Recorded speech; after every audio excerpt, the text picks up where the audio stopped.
Hi friends, good evening. Welcome to LTX classes. మనం daily Hindu news పేపర్లో వచ్చిన important ఆర్టికల్స్ని ప్రిలిమ్స్కి, మెయిన్స్కి ఎలా చూడాలి అని చెప్పి తెలుగు మీడియంలో మనం హిందూ న్యూస్ పేపర్ని అనలైజ్ చేసుకుంటున్నాం కదా ఈ సిరీస్లో భాగంగా. సో దాంట్లో భాగంగానే ఈరోజు అంటే 10th January హిందూ న్యూస్ పేపర్లో వచ్చినటువంటి కొన్ని ఇంపార్టెంట్ ఆర్టికల్స్ని తీసుకొని వాటిని మనం యూపీఎస్సీ ఎగ్జామ్కి మనం ఎలా యూజ్ చేసుకోవాలి అని చెప్పి మనము అసలు ఫస్ట్ ఆఫ్ ఆల్ దాన్ని తెలుగులో అనలైజెస్ అనేది చూద్దాము హిందూ న్యూస్ పేపర్కి. So before going to start the session today ఒక important announcement from LTX classes ఏంటంటే, బ్లాక్ బస్టర్ సంక్రాంతి ఆఫర్ కింద మీకు ఎల్టీఎక్స్ క్లాసెస్ ఆఫర్ చేస్తున్నటువంటి కోర్సెస్ అయిన సివిల్ సర్వీసెస్ ఎగ్జామ్ది కానివ్వండి, లేదా గ్రూప్ 1 లేదా గ్రూప్ 2 ఈ మూడిట్లో కూడా డిస్కౌంటెడ్ రేట్స్కి కోర్సెస్ అనేది మీకు ప్రొవైడ్ చేయడం జరుగుతుంది. సో సివిల్స్ కోర్స్ వచ్చేసి యాక్చువల్గా 80,000 రూపీస్ది మీకు ఓన్లీ 64,000కే, గ్రూప్ 1 వచ్చేసి 70,000ది 56,000కి, గ్రూప్ 2ది 30,000ది 24,000 రూపీస్కే మీకు ఇవ్వడం జరుగుతుంది. అండ్ దట్టు ఈ కోర్సెస్ అన్నీ కూడా మీకు లైఫ్ టైం వ్యాలిడిటీ తోటి ఇవ్వడం జరుగుతుంది అనమాట. అండ్ ఈ ఆఫర్ వచ్చేసి 15th January వరకు మాత్రమే వ్యాలిడ్ ఉంది. సో మీరు ఈ లోపు కోర్సెస్కి సబ్స్క్రైబ్ చేసుకోవాలి అని అనుకుంటున్నట్టయితే 15th January లోపు తీసుకోండి. దీనికి సంబంధించి మీకు ఏదైనా డౌట్స్ ఉన్నా, లేదంటే ఏదైనా డెమో సెషన్స్ మీరు వినాలి అని అనుకున్నా కూడా ఇక్కడ ఉన్నటువంటి నెంబర్ని కాంటాక్ట్ చేయొచ్చు, ఆర్ మీరు ఎల్టీఎక్స్ క్లాసెస్ యాప్ని డౌన్లోడ్ చేసుకోండి. Okay, so let us start the Hindu analysis today. First article ఏమని వచ్చింది, ఎన్నికల కమిషన్ రాజకీయ పార్టీలకు జాతీయ లేదా ప్రాంతీయ హోదాను కల్పించే అధికారంపై ఢిల్లీ హైకోర్టు ఇచ్చినటువంటి తీర్పు మరియు దానికి సంబంధించిన కీలక అంశాల వివరణ. సో మనకిది ఈరోజు న్యూస్లో వచ్చినటువంటి ఒక ఆర్టికల్ అనమాట. ఢిల్లీ హైకోర్టు ఎన్నికల కమిషన్కు ఉన్నటువంటి ఒక పవర్ గురించి ఒక తీర్పు వెలువరించడం జరిగిందనమాట. సో ఆ అధికారం పైన ఢిల్లీ హైకోర్టు ఏం చెప్పింది అనే దాని గురించి ఇప్పుడు మనం డిస్కస్ చేయబోతున్నాం. ఎన్నికల కమిషన్ హోదా కల్పించే అధికారంపై దాఖలైన పిటిషన్ను కొట్టేసిన హైకోర్టు. సో అసలు దాని మీద ఒక పిటిషన్ అనేది దాఖలైంది, దాన్ని ఢిల్లీ హైకోర్టు ఎందుకు కొట్టేసింది, అసలు ఢిల్లీ హైకోర్టు యొక్క అభిప్రాయం ఏంటి, అసలు ఈ టోటల్గా ఇష్యూ ఏంటి అనేది చూద్దాం. ఫస్ట్ ఆఫ్ ఆల్ దీని నేపథ్యం ఏంటి అని అంటే, రాజకీయ పార్టీలకు జాతీయ లేదా రాష్ట్ర పార్టీలుగా గుర్తించడానికి భారత ఎన్నికల కమిషన్కు చట్టపరమైన మరియు రాజ్యాంగపరమైన అధికారం ఉందా లేదా అనేది ఈ వ్యాసం యొక్క ప్రధాన అంశం.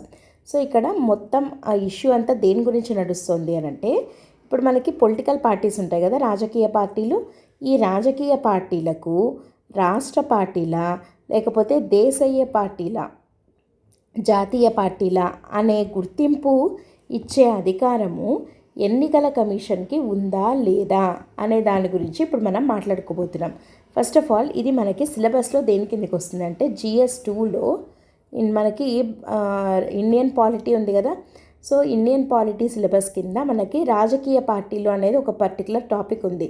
రాజకీయ పార్టీలు ఉంది, తర్వాత రాజ్యాంగబద్ధ సంస్థలు అనే దాని కింద ఎన్నికల కమిషన్ కూడా వస్తుంది. సో ఆ రెండిట్లో దేని కిందైనా మనం దీన్ని చదవచ్చు అనమాట. మొత్తానికి చాలా చాలా ఇంపార్టెంట్ కాన్సెప్ట్. సో ఇక్కడ ఈ రాజకీయ పార్టీలకు జాతీయ పార్టీనా లేకపోతే అది రాష్ట్ర పార్టీనా అని గుర్తించే అధికారము ఎన్నికల కమిషన్కి ఉందా లేదా అనేది మనం ఈ ఆర్టికల్లో డిస్కస్ చేయబోతున్నటువంటి అంశం. అసలు ఇది న్యూస్లోకి ఎందుకు వచ్చింది, వాళ్ళకి అధికారం ఉందా లేదా అనేది ఇప్పుడు చర్చలోకి ఎందుకు వచ్చింది అంటే, హిందూ సామ్రాజ్య పార్టీ అనే ఒక రాజకీయ పార్టీ ఎన్నికల కమిషన్ యొక్క అధికారాన్ని కోర్టులో సవాల్ చేయడం జరిగిందనమాట. హిందూ సామ్రాజ్య పార్టీ అనే పార్టీ ఎన్నికల కమిషన్కి ఒక పార్టీని రాష్ట్ర పార్టీనా జాతీయ పార్టీనా అని రికగ్నైజ్ చేసే అధికారం లేదు అని చెప్పి వీళ్ళు కోర్టుకు వెళ్ళడం జరిగింది. హిందూ సామ్రాజ్య పార్టీ వాళ్ళు ఏమని వాదించింది ఆ పార్టీ, జాతీయ లేదా రాష్ట్ర పార్టీ హోదాను కల్పించే అధికారము ఎన్నికల కమిషన్కు లేదు అని ఆ పార్టీ వాదించడం జరిగింది. ఈ విధానము కొత్త లేదా చిన్న పార్టీలకు అన్యాయం చేస్తోందని, ఎందుకంటే గుర్తింపు పొందిన పార్టీలకు ఎన్నికల గుర్తులు ముందుగానే లభిస్తాయని ఈ పార్టీ పేర్కొనడం జరిగిందనమాట. సో వీళ్ళు ఏమంటున్నారు, హిందూ సామ్రాజ్య పార్టీ వాళ్ళు ఇట్లా జాతీయ పార్టీ లేదంటే రాష్ట్ర పార్టీ అని చెప్పి డివైడ్ చేసే అనే హోదాను కల్పించే అధికారం ఎన్నికల కమిషన్కి లేదు. ఇట్లా చేయడం వల్ల ఏమవుతుంది, కొత్త పార్టీలు లేదంటే చిన్న చిన్న పార్టీలు ఉంటాయి కదా, సో వాటికి అన్యాయం జరుగుతుంది. ఎందుకు, ఈ రాష్ట్ర పార్టీలు లేదా జాతీయ పార్టీలకి ఇట్లా గుర్తింపు పొందిన పార్టీలకి ఎన్నికలకు గుర్తులు ఉంటాయి కదా, మనకు ఆ గుర్తుకే కదా మనం ఓటేస్తాము, అట్లాంటి గుర్తులు ముందుగానే లభిస్తాయి. కానీ చిన్న పార్టీలు లేదా కొత్త పార్టీలకి ఇంకా అవి గుర్తింపు పొందిన పార్టీలుగా అవి అవ్వలేదు కాబట్టి వాళ్లకు ఎన్నికల సంఘం చివరిలో వాళ్లకు ఈ సింబల్ని, ఈ గుర్తుని అందిస్తుందన్నమాట. సో కాబట్టి ఇవి నష్టపోతున్నాయి అని చెప్పి వాళ్ళు వాదించడం జరిగింది. ఇది కొంతవరకు కరెక్టే. అయితే కోర్టు ఏమని తీర్పు ఇవ్వడం జరిగింది అంటే, ఢిల్లీ హైకోర్టు ఈ సవాలును తిరస్కరించింది. సో ఇక్కడ కోర్టు చెప్పినటువంటి కొన్ని ముఖ్య అంశాలు ఏంటి అనేది చూద్దాం. రాజకీయ పార్టీలను గుర్తించే అధికారం ఎన్నికల కమిషన్కు ఖచ్చితంగా ఉంది కాబట్టి అది చెల్లదు అన్న వాళ్ళ వాదనను తిరస్కరించడం జరిగింది. ఇది దేని కింద ఉంది, ఈ ఎన్నికల కమిషన్కి అధికారము అంటే చట్టబద్ధంగా ఉంది, రాజ్యాంగబద్ధంగా కూడా ఉంది. ఎలా ఉంది, ఈ అధికారము రాజ్యాంగంలోని ఆర్టికల్ 324 మరియు ఎన్నికల చిహ్నాల కేటాయింపు మరియు రిజర్వేషన్ ఆర్డర్ 1968 నుండి వస్తుంది. సో అధికరణ 324వ అధికరణ రాజ్యాంగంలో ఉంది. సో దాని నుండి తర్వాత ఎన్నికల చిహ్నాల ఆర్డర్ 1968, ఈ రెండిటి నుండి ఢిల్లీ హైకోర్టు ఏమని చెప్పింది అంటే, ఎన్నికల కమిషన్కి రాజ్యాంగబద్ధంగా మరియు చట్టబద్ధంగా పూర్తి అధికారాలు ఉన్నాయి అని చెప్పింది. ఈ అంశంపై గతంలోనే సుప్రీంకోర్టు కూడా స్పష్టమైన తీర్పు ఇవ్వడం జరిగింది. సో కాబట్టి ఈ పిటిషన్ని తిరస్కరిస్తున్నాము అని చెప్పి ఢిల్లీ హైకోర్టు ఈ సవాలును తిరస్కరించడం జరిగింది, ఈ హిందూ సామ్రాజ్య పార్టీ వేసినటువంటి ఈ సవాల్ను. అండ్ ఇప్పుడు దీని యొక్క ప్రాముఖ్యత ఏంటి అనంటే, పార్టీలకు గుర్తింపు ఇవ్వడం వల్ల ఓటర్లలో గందరగోళాన్ని నివారించవచ్చు, ఎన్నికలను క్రమ పద్ధతిలో నిర్వహించవచ్చు, పక్షపాతం లేకుండా కేవలం పనితీరు ఆధారంగా నిష్పక్షపాతంగా ఉండవచ్చు.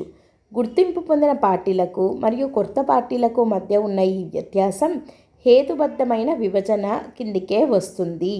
ఇది ఒక వివక్ష కాదు అని కోర్టు పేర్కొనడం జరిగింది.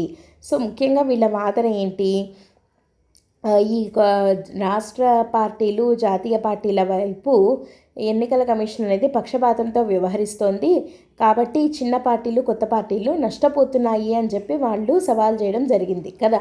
కానీ దానికి కోర్టు ఏమని మాట్లాడింది, ఇది పనితీరు ఆధారంగా చేస్తున్నాం కానీ పక్షపాతంతో కాదు. కాబట్టి ఈ వ్యత్యాసం అంటే ఈ కొత్త పార్టీలకి ఆల్రెడీ గుర్తింపు పొందిన పార్టీలకి మధ్య చూపిస్తున్నటువంటి ఈ వ్యత్యాసము హేతుబద్ధమైనదే, అంటే రీజనబుల్ క్లాసిఫికేషనే ఇది, అంతేగాని ఇదేదో కావాలని చేస్తున్నటువంటి చర్య కాదు, ఇది రాజ్యాంగబద్ధమైనది మరియు చట్టబద్ధమైనది అని కూడా కోర్టు పేర్కొనడం జరిగిందనమాట. సో అసలు ఇప్పుడు ఎన్నికల కమిషన్ రాజకీయ పార్టీలను గుర్తించే అధికారం ఉంది అని అంటున్నాం కదా, ఎట్లా ఉంది అనేది చూద్దాం. దీని అధికార మూలాలేంటి, రాజ్యాంగంలోని ఆర్టికల్ 324 ఎన్నికల పర్యవేక్షణ, మార్గనిర్దేశం మరియు నియంత్రణ అధికారాన్ని ఎలక్షన్ కమిషన్ ఆఫ్ ఇండియాకి కల్పిస్తుంది. ఎన్నికల నిర్వహణలో భాగంగా పార్టీలను నియంత్రించే అధికారం కూడా ఇందులో అంతర్భాగమే అని కోర్టులు పేర్కొన్నాయి. సో ఫస్ట్ మనం గుర్తుపెట్టుకోవాల్సింది, ఈ ఎన్నికల కమిషన్కి ఈ అధికార మూలం ఏంటి అంటే రాజ్యాంగంలోని 324వ అధికరణ. ఇది ఏమని చెప్తుంది, ఎన్నికల పర్యవేక్షణలో, మార్గనిర్దేశంలో, తర్వాత పార్టీలను నియంత్రించే అధికారం కూడా ఎన్నికల కమిషన్కి ఉంది అని చెప్తుంది క్లియర్గా. అండ్ రెండోది, ఎన్నికల చిహ్నాల రిజర్వేషను మరియు కేటాయింపు ఆర్డర్ 1968, ఇది చట్టం. ఇది పార్టీల యొక్క నమోదు అంటే రిజిస్ట్రేషన్, జాతీయ రాష్ట్ర హోదా గుర్తింపు అంటే రికగ్నిషన్ మరియు గుర్తుల కేటాయింపుకు చట్టపరమైన చట్టాన్ని అందిస్తుంది. సో ఎన్నికల చిహ్నాలదేమో రిజిస్ట్రేషన్ ఎట్లా చేయాలి, వాటికి రికగ్నిషన్ ఎలా ఇవ్వాలి అనేది చెప్తుంది. 324 ఏమో పర్యవేక్షణ, మార్గనిర్దేశం, నియంత్రణాధికారాన్ని గురించి మాట్లాడుతుంది. అండ్ నెక్స్ట్ అసలు రాజకీయ పార్టీలు, దాంట్లో ఉన్న రకాలు. ఫస్ట్ మనం ఏమంటున్నాము, ఇవి తేడాలు ఉన్నాయన్నాం కదా. సో కాబట్టి ఆ రాజకీయ పార్టీలు, వాటిల్లో ఏమేమి రకాలు ఉన్నాయన్నది బ్రీఫ్గా చూద్దాము. నమోదిత రాజకీయ పార్టీ అంటే రిజిస్టర్డ్ పొలిటికల్ పార్టీ. సో ఇది అంటే ఒక పార్టీని ఎప్పుడు ఇట్లా అంటాము, ప్రజా ప్రాతినిధ్య చట్టం 1951లోని సెక్షన్ 29A కింద నమోదు చేయబడే పార్టీలన్నింటినీ నమోదిత రాజకీయ పార్టీ అని అంటాం. ఓకే, అంటే RPA అంటాం దీన్ని, రిప్రజెంటేషన్ ఆఫ్ పీపుల్స్ యాక్ట్. ప్రజా ప్రాతినిధ్య చట్టం 1951లో సెక్షన్ 29A అని చెప్పి ఉంది. ఈ సెక్షన్ కింద నమోదు చేసుకోబడినటువంటి పార్టీలను ఏమని అంటాము, నమోదిత రాజకీయ పార్టీలు అంటాం. అయితే వీటికి అట్లా అవ్వడం వల్ల వీటికి వచ్చేటువంటి లాభాలు ఏంటి అంటే, వీటికి కేవలం ప్రాథమిక గుర్తింపు మాత్రమే ఉంటుంది. ప్రత్యేక రిజర్వ్ చిహ్నం అనేది వీటికి ఉండదు. ఎందుకంటే ఇవి జస్ట్ నమోదు చేసుకున్నాయి అంతే ఆ సెక్షన్ కింద. కాబట్టి వీళ్ళకి ఒక రిజర్వ్డ్ సింబల్ అంటే ఒక ప్రత్యేక రిజర్వ్ చిహ్నం అనేది వీళ్ళకు ఉండదు.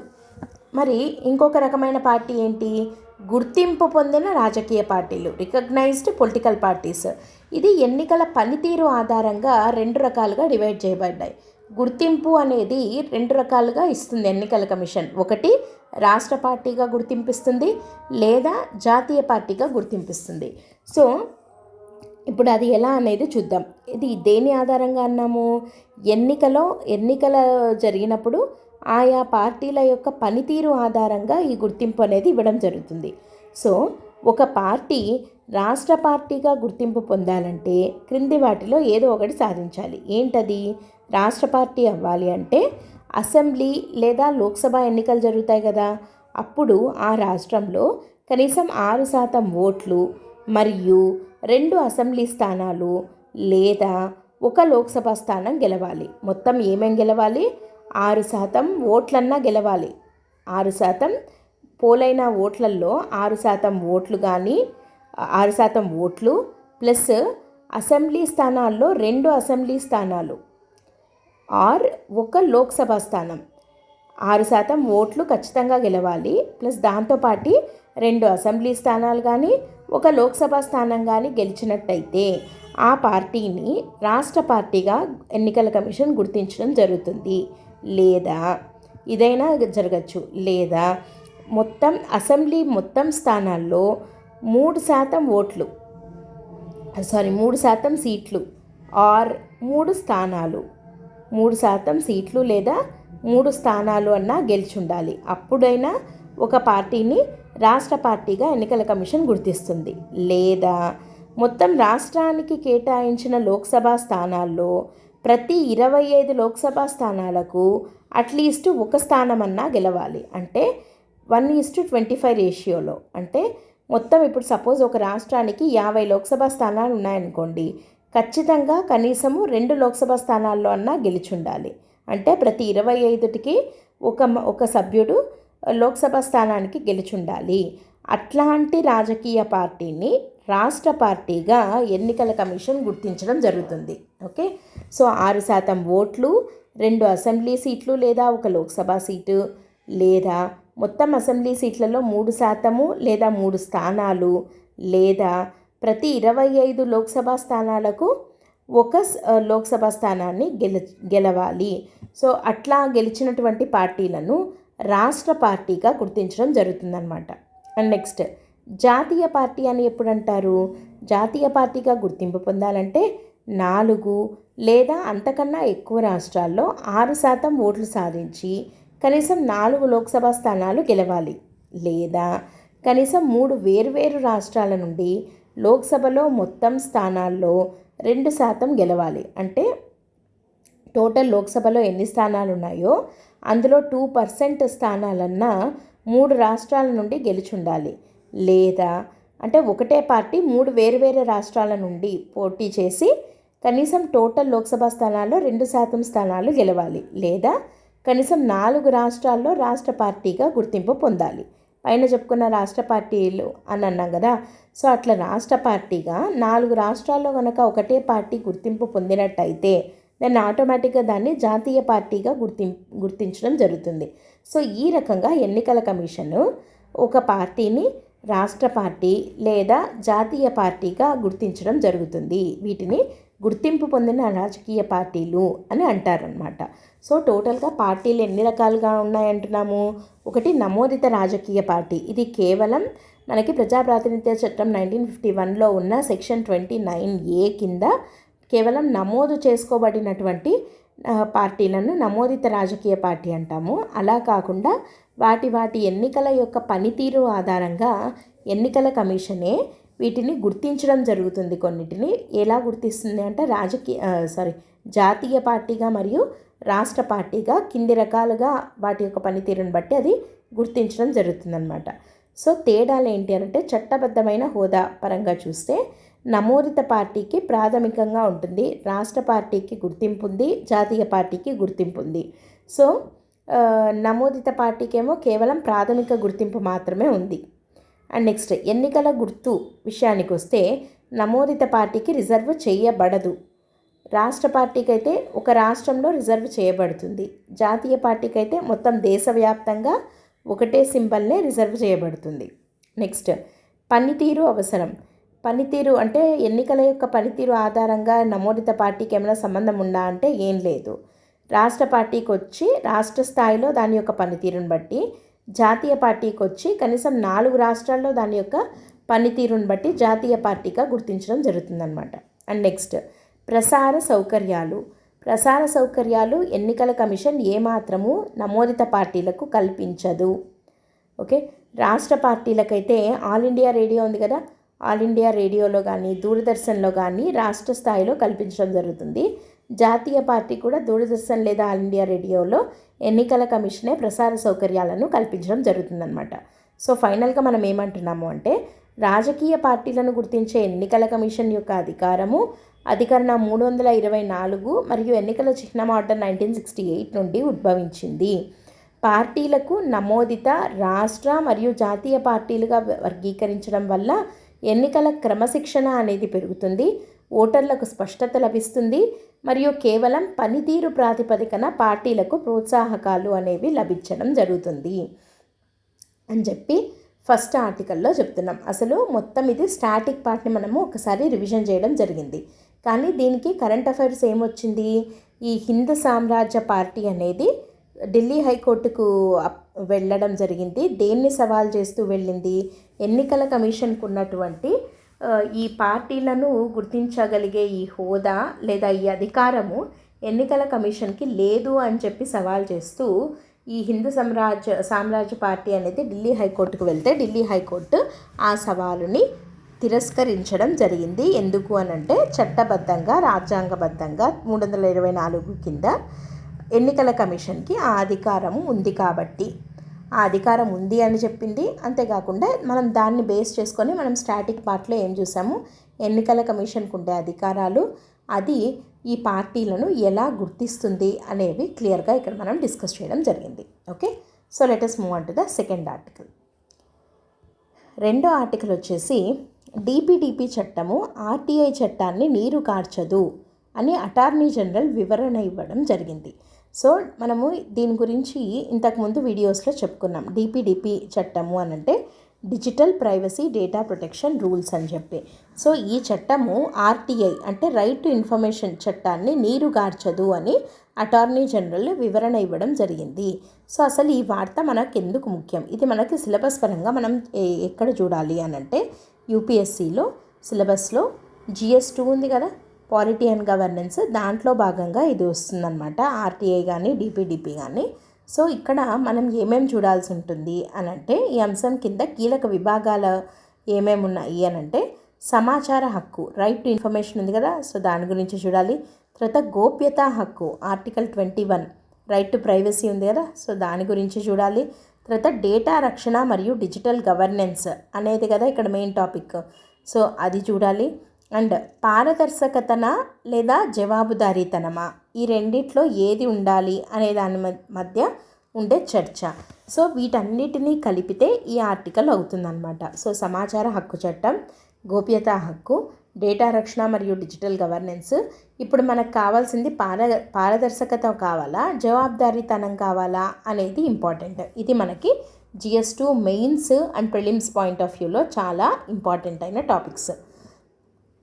సో ఈ వార్తల యొక్క ప్రధాన అంశం ఏంటి అని అంటే, డిజిటల్ పర్సనల్ డేటా ప్రొటెక్షన్ చట్టం ఉంది కదా 2023లో తీసుకొని వచ్చిండేది. ఇది RTI చట్టం 2005లోని సెక్షన్ 8(1)Jని సవరించడం జరిగింది. సెక్షన్ 8(1)J అనే చట్టం RTIలో ఉంది, సమాచార హక్కు చట్టం.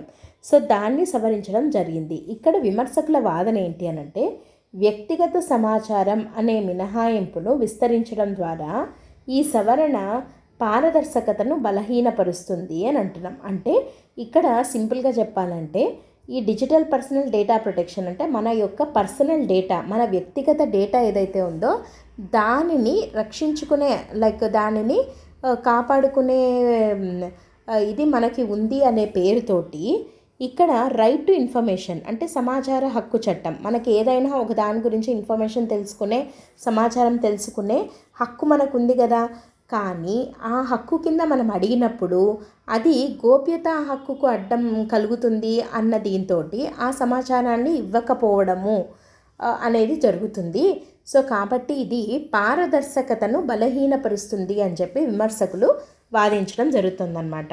అండ్ ఇక్కడ కానీ అటార్నీ జనరల్ గారు ఏమని అభిప్రాయపడ్డారు, DPDP చట్టం RTI చట్టాన్ని ఏమాత్రం నీరుగార్చదు అని చెప్పి ఆయన అనడం జరిగింది. సో ఇక్కడ RTI చట్టంలో అసలు ఏం మారింది అనేది చూద్దాం. పాత స్థితి DPDP చట్టం రాకముందు సెక్షన్ 8(1)J కింద ఏమని చెప్పేవాళ్ళు అంటే, ఇది రాకముందు ఎలా ఉన్నది, వచ్చిన తర్వాత ఏమైంది అనేది తెలిస్తే కదా అది నిజంగా నీరు గారుస్తుందా లేదా అనేది మనకు తెలిసేది. సో కాబట్టి DPDP చట్టం రాకముందు ఎలా ఉన్నింది అనేది చూద్దాం. సెక్షన్ 8(1)J కింద వ్యక్తిగత సమాచారము పబ్లిక్ యాక్టివిటీతో సంబంధం కలిగి ఉన్నా లేదా ప్రజా ప్రయోజనం ఉంటే వెల్లడించవచ్చు. దీనివల్ల అధికారుల ఆస్తులు, సర్వీస్ రికార్డుల వివరాలు తెలిసేవి.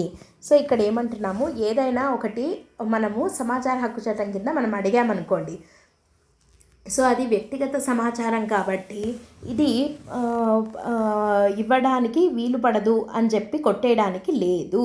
సెక్షన్ 8(1)J ఏమని చెప్తుంది అని అంటే, ఒకవేళ మనం ఏదైతే కావాలి అని అడుగుతున్న సమాచారం ఏదైతే ఉందో అది వ్యక్తిగత సమాచారమే అయినప్పటికీ, ఒకవేళ దానికి పబ్లిక్ యాక్టివిటీతో అంటే ప్రజా సేవలతోటి సంబంధం కనుక ఉన్నటువంటి సమాచారాన్ని మనం అడుగుతున్నట్టయితే, లేదా ఆ సమాచారం వెనకల ఏదన్నా ప్రజా ప్రయోజనం ఉంది అనే భావన కనుక ఉన్నట్టయితే, అప్పుడు అధికారులు మనం అడిగినటువంటి సమాచారాన్ని అది వ్యక్తిగత సమాచారము కాబట్టి ఇవ్వడానికి కుదరదు అని అన్నారు.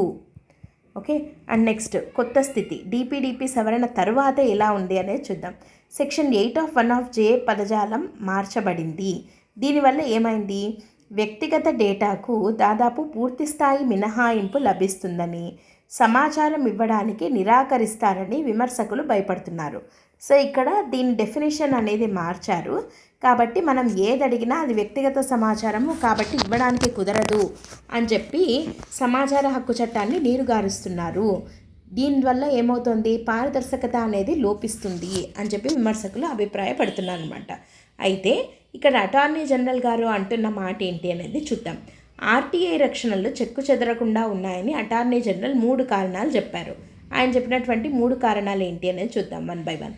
ఫస్ట్ది ఏంటి అంటే, RTI చట్టంలోని సెక్షన్ 8(2) మారలేదు. ఏంటది, సెక్షన్ 8(1) కింద ఏదైనా సమాచారం మినహాయించబడినప్పటికీ ఒకవేళ దానివల్ల కలిగే హాని కంటే ప్రజా ప్రయోజనం ఎక్కువగా ఉంటే ఆ సమాచారాన్ని తప్పనిసరిగా వెల్లడించాలి అని చెప్పి 8(2) చెప్తోంది. సో 8(2) సెక్షన్ 8(2) ఏమని చెప్తోంది, ఒకవేళ 8(1) కింద ఏదైనా ఒక సమాచారం మినహాయించారనుకోండి, ఎందుకు మినహాయిస్తున్నారు, అది గనక ఇస్తే దానివల్ల హాని కలుగుతుంది అని.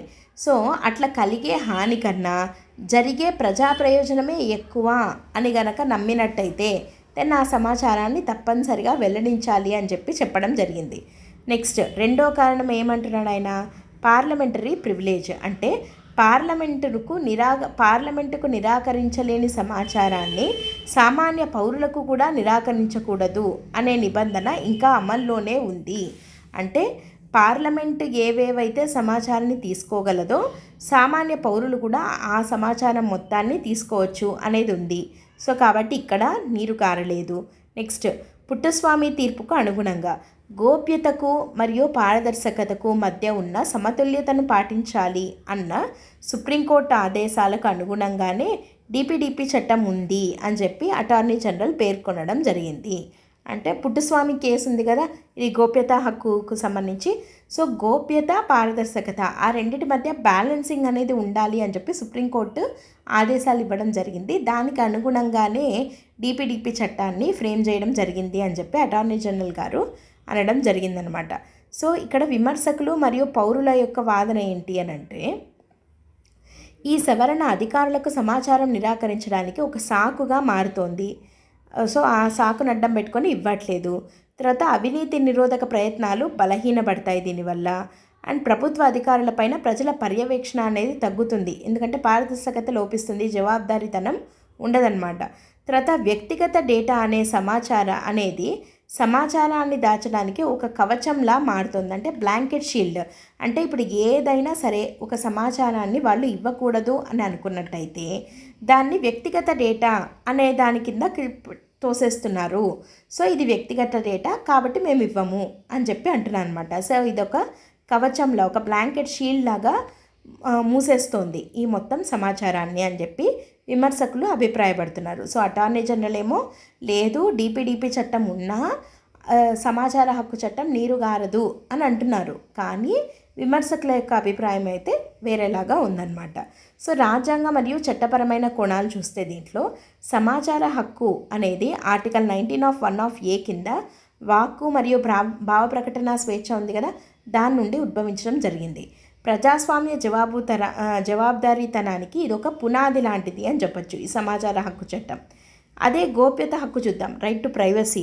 ఇది Puttaswamy versus Union of India కేసులో 2017 తీర్పులో దీన్ని కూడా ఒక ప్రాథమిక హక్కుగా గుర్తించడం జరిగింది.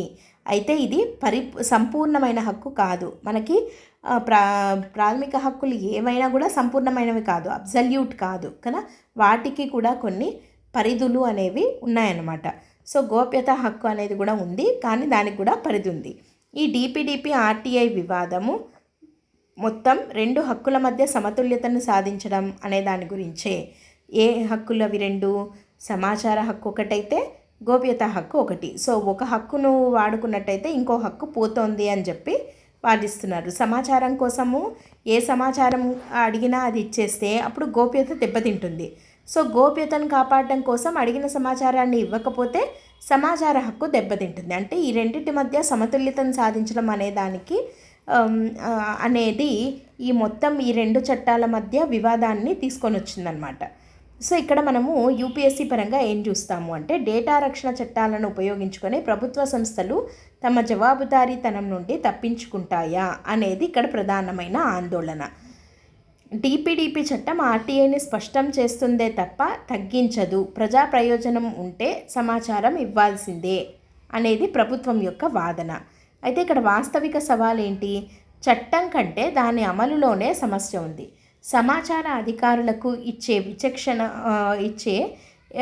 విచక్షణ అధికారం దుర్వినియోగం కాకుండా చూడాలి అని ఇది వాస్తవిక సవాలు. సో ఇక్కడ క్వశ్చన్ ఏ విధంగా రావచ్చు? భారతదేశంలో డేటా రక్షణ చట్టాలు సమాచార హక్కును నీరుగారుస్తున్నాయా? డిపిడిపి చట్టం అని ఉదాహరిస్తూ ఈ విషయాన్ని చర్చించండి. ఇట్లా మనకి మెయిన్స్లో క్వశ్చన్ వచ్చేదానికి చాలా స్కోప్ ఉన్నటువంటి టాపిక్ ఇది. ఇక్కడ కొన్ని సూచనలు ఏంటి అనంటే, ప్రజా ప్రయోజనాల పరీక్ష, పబ్లిక్ ఇంట్రెస్ట్ టెస్ట్ కోసం ఆర్టీఐ అధికారులకు స్పష్టమైన మార్గదర్శకాలు ఇవ్వాలి. అంటే ఇప్పుడు ఏదైనా ఒక సమాచారం అడిగినప్పుడు అది వెంటనే గోప్యత కిందికి వెళ్ళిపోతుంది, గోప్యత హక్కు దెబ్బతింటుంది అని చెప్పి అది పర్సనల్ డేటా, వాళ్ళ యొక్క వ్యక్తిగత సమాచారం అని చెప్పి మేము ఇవ్వము అని అనకుండా ఈ ఆర్టీఐ అధికారులు ఏం చేయాలి? పబ్లిక్ ఇంట్రెస్ట్ టెస్ట్ అంటే ప్రజా ప్రయోజనాల పరీక్ష అనేది అనే దాని మీద వాళ్ళకు స్పష్టమైన మార్గదర్శకాలు కనుక ఇచ్చినట్టయితే, ఒకవేళ అడిగిన సమాచారము నిజంగా ప్రజా ప్రయోజనాలను చేకూర్చేదా అనేది ఆలోచించి ప్రతి ఒక్కదాన్ని గోప్యత దెబ్బతింటుంది అనే దీంతో కొట్టేయకుండా తగిన సమాచారం ఇస్తారు అని చెప్పి అంటున్నాం. రెండోది ఏంటి, సమాచార కమిషనర్లు ఆ యొక్క పాత్రలను బలోపేతం చేయాలి. తర్వాత గోప్యత పేరుతో సమాచారాన్ని దాచకుండా న్యాయపరమైన పర్యవేక్షణ అనేది ఉండాలి. సో ఇవి 3 సూచనలు అనమాట. అండ్ ఫైనల్గా మనం ఏమంటున్నామంటే, డిపిడిపి చట్టం మరియు ఆర్టీఐ వివాదము అనేది గోప్యత మరియు పారదర్శకతను రాజ్యాంగబద్ధంగా సమన్వయం చేయడంలో ఎదురవుతున్న సవాలు. దీని విజయం చట్టం రాసిన విధానంలో కంటే దాన్ని ప్రజా ప్రయోజనాలకు అనుగుణంగా అమలు చేయడంలోనే ఉంది. సో ఏదైనా సరే చట్టం రాయడంలో లేదు, దాని యొక్క అమలులో ఉంది. ఇక్కడ మనకి 2 చట్టాలు అవసరమే. మనకి మన గోప్యతా చట్టం, మన వ్యక్తిగత డేటా గోప్యతా చట్టము అవసరమే. అట్ ద సేమ్ టైము సమాచార హక్కు చట్టం కూడా అంతకన్నా అవసరమే. ఈ 2 మనకు ఉండాల్సినటువంటి చట్టాలే. సో ఇక్కడ చట్టాలలో మనం రాయడంలో కాదు మార్పులు కావాల్సింది, వీటి యొక్క అమలు తీరులో మార్పులు అనేది అవసరము అని చెప్పి ఫైనల్గా మనం ఈ ఆర్టికల్ని కన్క్లూడ్ చేస్తున్నాం అన్నమాట. నెక్స్ట్ ఆర్టికల్ వచ్చేసి మనకి ఒకటి వెరీ ఇంపార్టెంట్ ఆర్టికల్. ఇది ఎడిటోరియల్లో వచ్చింది. ఫాల్టన్ ఉదంతం, బాధితురాలి గౌరవం మరియు నైతిక విలువలు. ఇది మనకి ఎథిక్స్కి సంబంధించి మనం చూడాల్సినటువంటి ఒక ఆర్టికల్. ఇది GS 4లో మనకి ఎథిక్స్ ఉంది కదా. సో ఎథిక్స్లో ఒక కేస్ స్టడీగా అడగదగ్గ ఆర్టికల్ అనమాట ఇది. అసలు ఏం జరిగింది అనేది చూద్దాం. 2025 సంవత్సరం అక్టోబర్ నెలలో మహారాష్ట్రలోని సతారా జిల్లాలోని పాల్టాన్ ప్రాంతంలో ఒక యువ మహిళా వైద్యురాలు ఆత్మహత్య చేసుకున్నారు. అయితే ఒక పోలీస్ అధికారి మరియు ఇంకొక వ్యక్తి నుండి ఆమె ఎదుర్కొన్న లైంగిక వేధింపులు, ఒత్తిడి ఈ ఘోరానికి కారణము అని చెప్పి ఆరోపణలు ఉన్నాయన్నమాట. సో ఇక్కడ మనం చూడాల్సినది ఏంటి అంటే, సంస్థాగత నిర్లక్ష్యం అంటే ఇన్స్టిట్యూషనల్ అపాథీ. ఏంటది, ఎందుకు అట్లా అంటున్నాం మనము? ఈమె మరణానికి ముందు ఒక లేఖ రాయడం జరిగింది. సూసైడ్ నోట్ అంటాం కదా. సో సూసైడ్ చేసుకునే ముందు ఒక లేఖ రాయడం జరిగింది. దాని ప్రకారం ఆమె ఏమనింది అంటే, ఆమె తాను ఎదుర్కొంటున్న వేధింపులను గురించి సహాయం చేయమని పదే అధికారులను వేడుకున్నట్టుగా అందులో రాయడం జరిగింది. కానీ ఆ విన్నపాలను అధికారులు పూర్తిగా విస్మరించారు. ఇది స్పష్టమైన పరిపాలనాపరమైన వైఫల్యము మరియు వ్యవస్థల యొక్క నిర్లక్ష్య వైఖరికి ఇది ఒక ప్రతిబింబం అని చెప్పి అంటున్నాం. అందుకే మనం దీన్ని ఏమంటున్నాం, ఇన్స్టిట్యూషనల్ అపాథీ అంటే సంస్థాగత నిర్లక్ష్యం.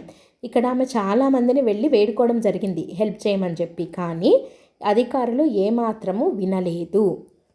అండ్ ఇది ఒక విషయం అయితే, ఈ కేస్ స్టడీ పరంగా మనం చూడాల్సిన ఇంకోటి వచ్చేసి సెకండరీ విక్టిమైజేషన్ అంటాం. అంటే ఏంటి అది అని అంటే, ఆమె మరణించిన తర్వాత బాధ్యులపైన చర్యలు తీసుకోవడము లేదా విచారణ జరపడము ఇవి కదా చేయాలి. కానీ దానికన్నా ఏం చేశారు అధికారులు, ఆమె వ్యక్తిగత జీవితము మరియు ప్రైవేట్ సంభాషణలను బహిర్గతం చేయడం జరిగింది. సో అవన్నీ బయటపెట్టడం దేనికి? ఇప్పుడు ఆమెకు చేయాల్సిందేది ఏంటి? ఆమె ఎందుకు మరణించింది దాన్ని గుర్తించి దానికి బాధ్యులు ఎవరో వాళ్ళపైన చర్యలు తీసుకోవాలి, విచారణ జరపాలి. కానీ అది చేయకుండా ఆమె యొక్క వ్యక్తిగత జీవితంతో వీళ్ళకేంటి సంబంధం, వీళ్ళకేంటి అవసరం అండ్ ఆమె ప్రైవేట్ సంభాషణలను బయట పెట్టాల్సిన అవసరం ఏమొచ్చింది? కానీ అదే చేశారు.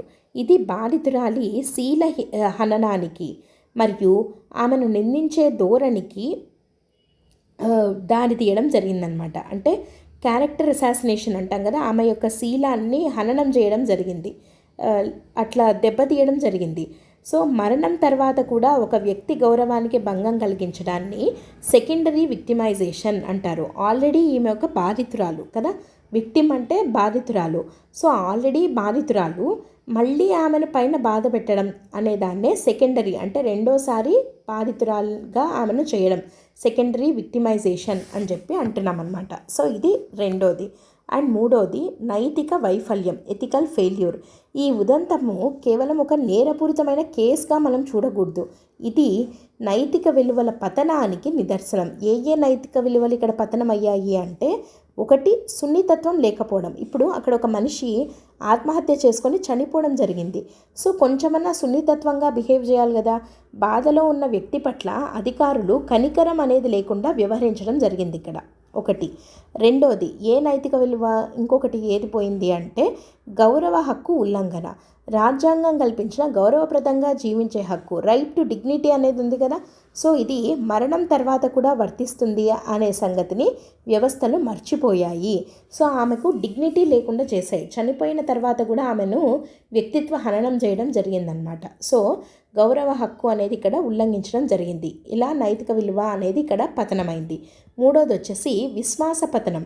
పౌరులకు ఒక వ్యవస్థ పట్ల విశ్వాసం అనేది ఉంటుంది. కానీ ఇక్కడ ఏమైంది, పౌరులను రక్షించాల్సిన పోలీసు మరియు ఇతర ప్రభుత్వ సంస్థలే వేధింపులకు కారణం అవ్వడము లేదా వాళ్లకు వేధించే వాళ్లకు మద్దతుగా నిలవడము అనే దాని పట్ల ప్రజలకు ఈ వ్యవస్థల పట్ల ఉన్నటువంటి విశ్వాసము కోల్పోయేలాగా చేసిందనమాట. సో ఇక్కడ మూడు రకాల నైతిక విలువలు ఇక్కడ పతనం అవ్వడం జరిగింది. సో ఇదొక కేసుగా మనం చూడకూడదు, ఇదొక కేస్ స్టడీగా మనం చూడాలి. సో ఇది ఒక ఎథికల్ ఫెయిల్యూర్కి, నైతిక వైఫల్యానికి సంబంధించినటువంటి ఒక కేస్ స్టడీ. సో ఇక్కడ పాల్టన్ కేసు భారతదేశంలోని నేర న్యాయ వ్యవస్థలో ఉన్న లోతైన నైతిక లోపాలను ఎత్తి చూపుతోంది. న్యాయం అంటే ఏదో కేవలం శిక్ష వేయడం మాత్రమే కాదు, బాధితురాలి యొక్క గౌరవాన్ని కాపాడటం కూడా అనేది ఈ ఉదంతం గుర్తు చేస్తోంది. సో లైంగిక హింస అనేది కేవలం భౌతికపరమైన నేరం మాత్రమే కాదు, ఇది అంతకు మించింది అనేది మనకు అర్థమవుతుంది.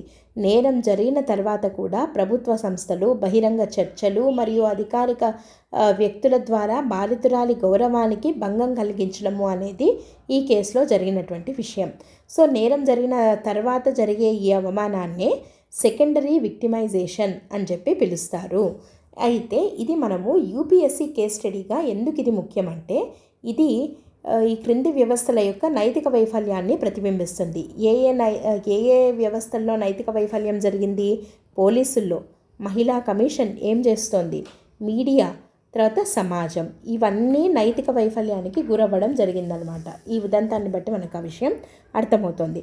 సో ఇది కేవలం ఒక చట్టం యొక్క వైఫల్యం కాదు, ఇది విలువలు, వైఖరి, సానుభూతి మరియు నైతిక బాధ్యత యొక్క వైఫల్యంగా మనం దీన్ని చూడొచ్చు అనమాట. సో ఇది మనకి ఎథిక్స్ పాయింట్ ఆఫ్ వ్యూలో చాలా ఇంపార్టెంట్ అయిన కాన్సెప్ట్. ఇప్పుడు మనం ఇక్కడ చూడాల్సినటువంటి నైతిక భావనలు ఏంటి అంటే, ఎథిక్స్తో లింక్ చేసి చూస్తే మనం ఇక్కడ వ్యక్తి గౌరవం, డిగ్నిటీ ఆఫ్ ద ఇండివిజువల్ని చూడాలి. సో మానవ గౌరవం అనేది అంతర్లీనమైనది మరియు రాజీ పడలేనిది. ఇది మనకి రాజ్యాంగంలోని అధికరణ 21 ఆర్టికల్ 21లో గౌరవప్రదంగా జీవించే హక్కు ఉంది కదా, right to live with dignity అనే దాని పరిధిలోకి వస్తుంది.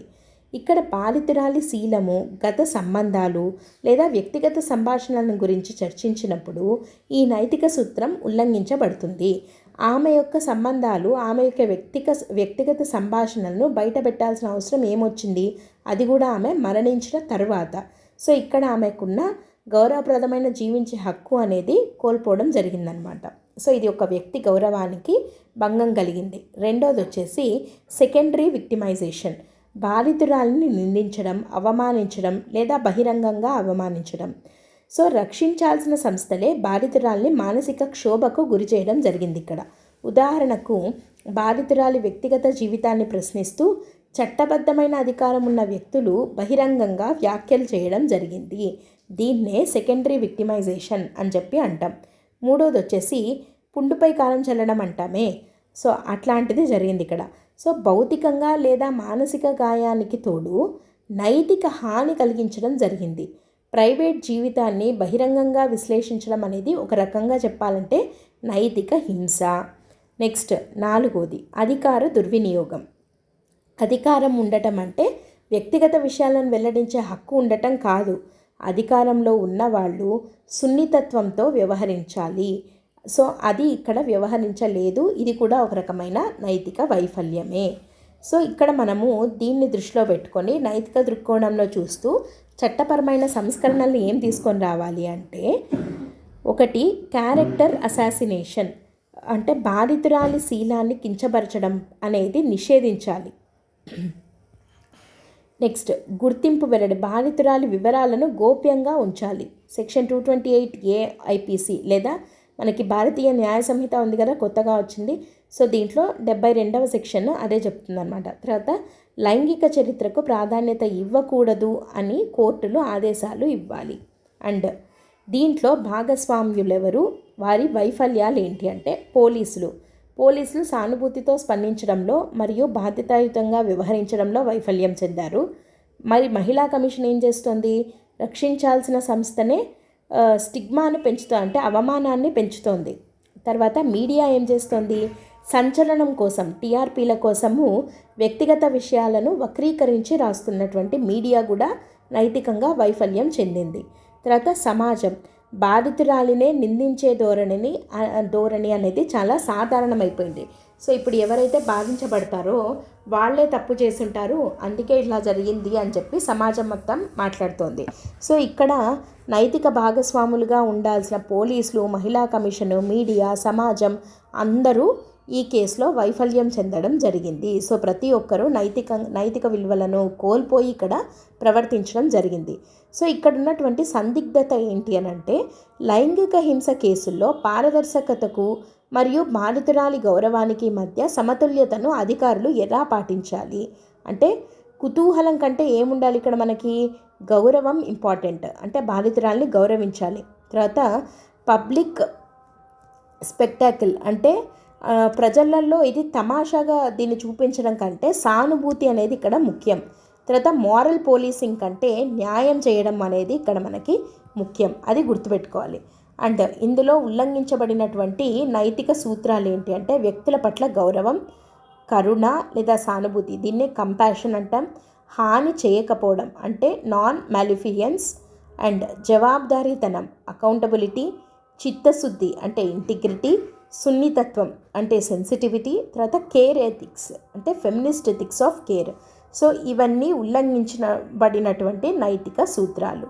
సో మన నైతిక స్పందన ఎలా ఉండాలి అంటే, వ్యక్తిగత స్థాయిలో ఎలా ఉండాలి, బాధిత వ్యక్తులతో మనం మాట్లాడేటప్పుడు సున్నితమైన భాషను వాడాలి. సంస్థాగత స్థాయిలో ఎలా ఉండాలి, సంస్థలేవి ఇక్కడ, పోలీసులు, న్యాయవాదులు, తర్వాత ఉమెన్ కమిషన్ సభ్యులు. సో వీళ్ళు తప్పనిసరిగా నైతిక శిక్షణ అనేది వీళ్ళకి అవసరం. తర్వాత సమాజ స్థాయిలో బాధితురాలను నిందించే సంస్కృతిని విద్యా వ్యవస్థ ద్వారా మనం మార్చాలి. సో మనకు పిల్లల్లో మనం నేర్పించేటప్పుడే, చదువు చెప్పేటప్పుడే వాళ్ళకి బాధితురాలను నిందించే సంస్కృతి అనేది వాళ్ళల్లో పోగొట్టాలన్నమాట, అప్పుడే మార్పు వస్తుంది. తర్వాత పాలనా స్థాయిలో చూస్తే నైతిక నిబంధనలను ఉల్లంఘించే అధికారులపైన కఠిన చర్యలు తీసుకోవడం అవసరం. సో ఈ రకంగా మన నైతిక స్పందన అనేది ఉండాలి. సో ఇక్కడ మోడల్ ఎథిక్స్ ముగింపు ఎట్లా ఉండాలి, ఒకవేళ దీని మీద మనకు కనుక క్వశ్చన్ వస్తే దీనికి మనం ఆన్సర్ ఎలా రాయాలి అంటే, నేరస్తుడిని శిక్షించడం వల్ల మాత్రమే న్యాయం జరగదు, బాధితురాలి గౌరవాన్ని కాపాడినప్పుడే అది పూర్తవుతుంది, మహిళలను రక్షించాల్సిన సంస్థలే వారి శీలాన్ని శంకిస్తే చట్టం బ్రతికి ఉండొచ్చు కానీ న్యాయం అనే ఆత్మ మరణిస్తుంది. ఇట్లా మనము ఒక ఎమోషనల్ కన్క్లూజన్ని రాయొచ్చు అనమాట ఇట్లాంటి వాటికి. సో ఇది ఒక కేస్ స్టడీగా వచ్చేదానికి అవకాశం ఉన్నటువంటి టాపిక్. దీన్ని మనము GS4 కింద చూసాము. సో ఇట్లా మనం డైలీ న్యూస్ పేపర్లో వచ్చే ఇంపార్టెంట్ ఆర్టికల్స్ని prelims and mains point of వ్యూలో ప్రతి ఒక్క పేపర్వి కవర్ చేసుకుంటూ తెలుగు మీడియంలో డిస్కస్ చేయడం జరుగుతుంది. సో ఈ సెషన్ని మిస్ అవ్వకుండా వాచ్ చేయండి. That's it for today. Thanks for listening. All the best. By.